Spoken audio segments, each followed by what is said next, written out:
আমরা সকলেই জানি এই ভোটের পরে কিন্তু এনআরসি হবে। তো বাংলার মানুষ ভাবছে যে এনআরসিতে বাংলায় যেখানে মানুষ লাঞ্ছিত বঞ্চিত হয়েছিল তখন কিন্তু নওশাদ সিদ্দিকী ভাইজানই গেছিল, অন্য কোনো নেতাকে কিন্তু দেখা যায়নি। আর আমরা দেখেছিলাম যে এসআইআর থেকে শুরু করে ওয়াকফ সম্পত্তি সব জায়গায় কিন্তু আমাদের বলেছিল যে এ রাজ্যে হতে দেওয়া হবে না, কিন্তু ঠিক পরে লাগু হয়েছিল।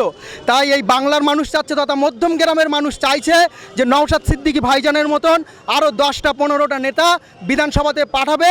কারণ যখন ওই যে আপনার এনআরসি হবে, যখন মানুষগুলোকে বন্ধ ঘরের ভিতরে রাখা হবে, তাদের হয়ে কথা বলার জন্য, তাদের হয়ে আওয়াজ তোলার জন্য মানুষ চাইছে যে নওশাদ সিদ্দিকী ভাইজানের মতন নেতৃত্বদেরকে বিধানসভাতে পাঠাবে, যাতে এই এনআরসিতে মানুষ আবদ্ধ না হয়।